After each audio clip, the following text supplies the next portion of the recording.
Integrity is telling myself the truth, and honesty is telling the truth to other people.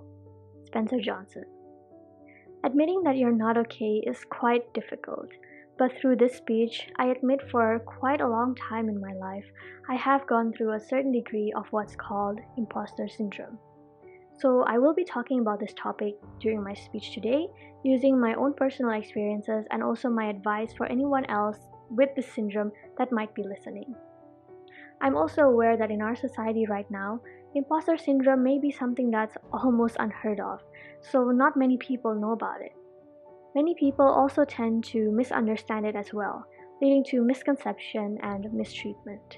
So I hope in my speech today, people can understand a little bit better regarding imposter syndrome.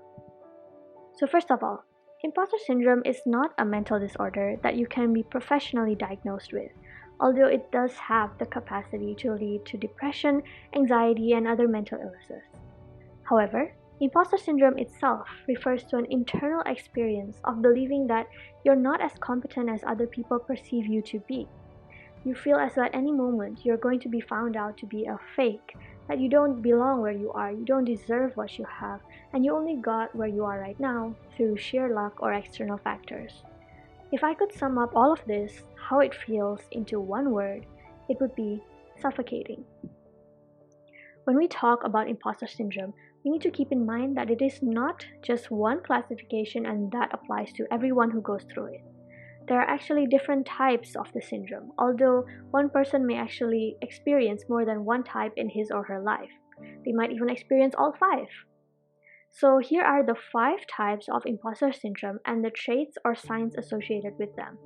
I will also insert my own experiences alongside them for a better understanding on how it affects or how it looks like on an actual person's life. So the first type is called the superhero. This type stems from a high level of self-doubt, constant anxiety, and an immense fear of not living up to expectations. Those going through this may feel as though they are inadequate, thus leading them to push themselves to crazy limits in order to achieve better results. In other words, a workaholic. I personally have experienced this, and let me tell you, it's absolutely unhealthy. You see, my family expects me to achieve greatness and set an example to my cousins who are younger than me and make my parents proud. I love my family, and naturally, I don't want to let them down. But that in itself actually creates an immense burden of fulfilling the expectations of everyone in my family. To be a star student, to be successful in whatever field I am in, be a perfect daughter, and so much more. However, I've always felt as though what I am right now is not enough to appease anyone, especially myself, and that all I've done so far is mediocre. Hence, there was always this constant sense of anxiety that I couldn't shake off. So, guess what I did? I told myself that there was no such thing as being tired, and that if I suffered now, then maybe it will pay off in the future. So I grinded every day and every time and barely took any rest until I collapsed and got sick. Yes, it was that bad. But that's exactly what this syndrome does to you. It makes you unhealthy. Moving on, the second type is called the perfectionist. Now, a person with the perfectionist type of imposter syndrome would agonize over the smallest mistake or flaws. They would berate their performances, downplay their skills, and is basically a perfectionistic person in their whole entire life and whole entire existence. Instead of focusing on strengths, you tend to focus on your mistakes, and this may lead to over-practicing or overthinking or even overworking. Ladies and gentlemen, I actually have a 3.96 GPA. That sounds amazing, right? Well, in my mind, it was not, because it was almost perfect. It wasn't perfect. I just couldn't help but focus on the fact that I missed a 0.04 to a perfect 4.0 GPA. I beat myself up so much over that missing 0.04 to the fact that I didn't even acknowledge the fact that I had a very, very good score for my year. And that's exactly what this type does to you. It makes you berate yourself for even the smallest mistake. So the third type is called the natural genius. Now, a person with the natural genius type of imposter syndrome would purposely set challenging expectations for themselves. and then get disappointed when it doesn't work out. Ever since childhood, I was the Asian kid whose Asian parents would push them to do everything in order to find out their skills and their passions. So naturally, as an Asian kid, I did everything: ballet, piano, swimming, singing, acting, math, you name it, I've done it all. Well, to be honest, none of that actually lasted because I set unrealistic expectations for each thing that I did, such as being able to wear point shoes within 1 year of doing ballet, or suddenly becoming famous by singing just one cover song. And then when I failed, I dropped it, I quit it out of sheer disappointment. Many people with this trait exhibit different ways of disappointment. Not all of them quit like me. For instance, some people would cry, some people would have excessive alone time, some would be triggered to be aggressive, and many others. So the fifth type is called the expert. Now, a person with this type of imposter syndrome, even when they do succeed, they attribute all of it to luck or external factors. The expert is never satisfied with the current condition of themselves. Even if they're highly skilled or highly accomplished, they would just say that it's pure luck.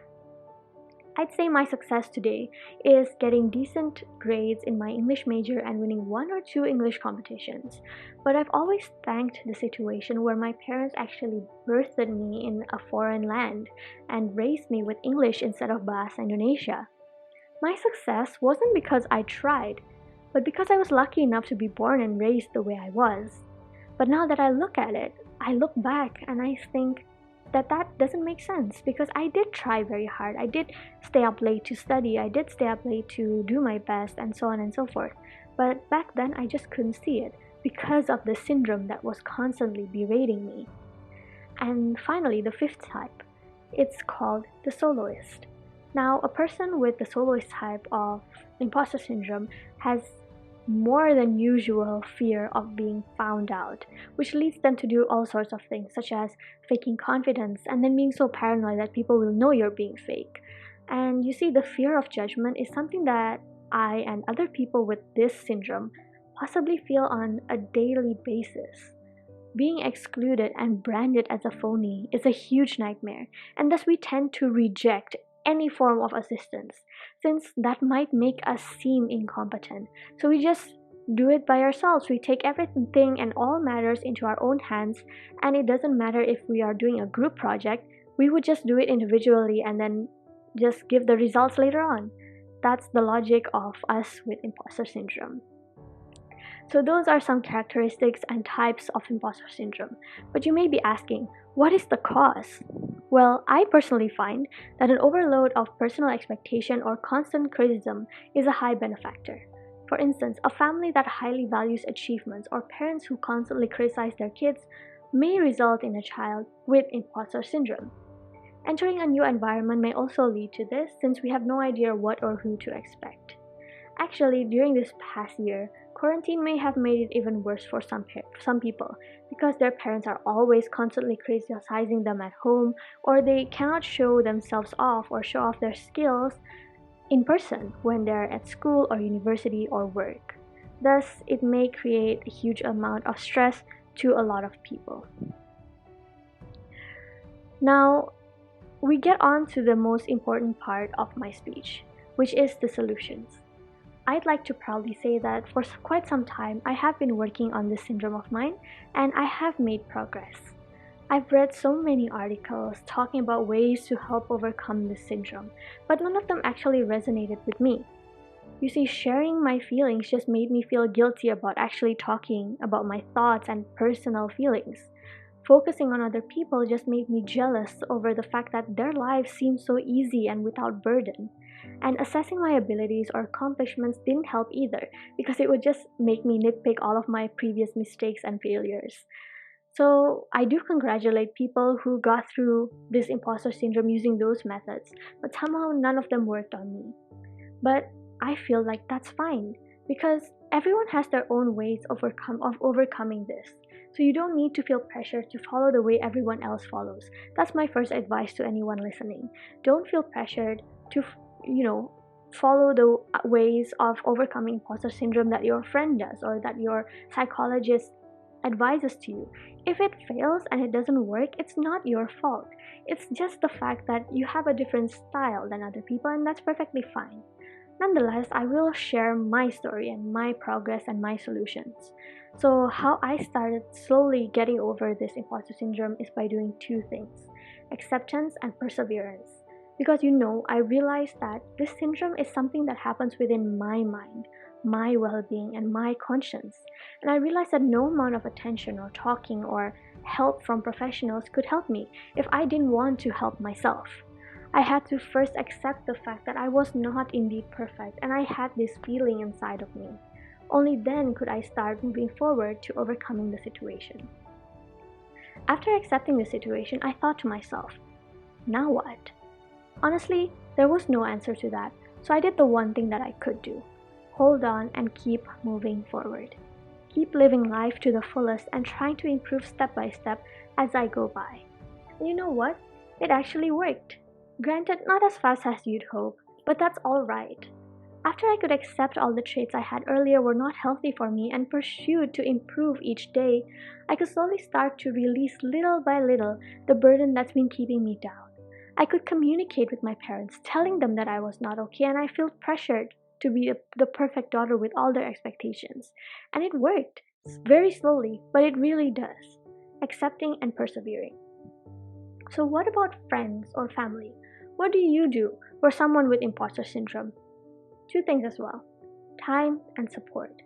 Like I said before, it's not something that goes away overnight, a week, or even a month, or even a year. It's a process that differs for everyone, and that's perfectly fine. It's all right. So don't pressure anyone to get over it fast or quickly, because that'll just give them more pressure and more problems. Just give them time to sort things out, and in the meanwhile, show them support. Because honestly, we need that. We need to know that people support who we are, what we do, our dreams, our goals, our aspirations. Reassuring us that you'll be there for us no matter what happens, showing us that you care. However, don't smother us either. Remember, support can also mean giving us space to breathe. Just please be patient with us, and hopefully the wait will be worth it. So yeah, that's actually all for my speech. I sincerely hope that I could give at least a little bit of new insight, new education, new knowledge, or even inspire you if that's actually possible. On a serious note, to everyone, regardless of what's going on in your life or in your minds, you are worthy of whatever is going on in your life. You're worthy of everything that's happening in your life. And it's all on you. And we all, around you, are proud of you. Thank you.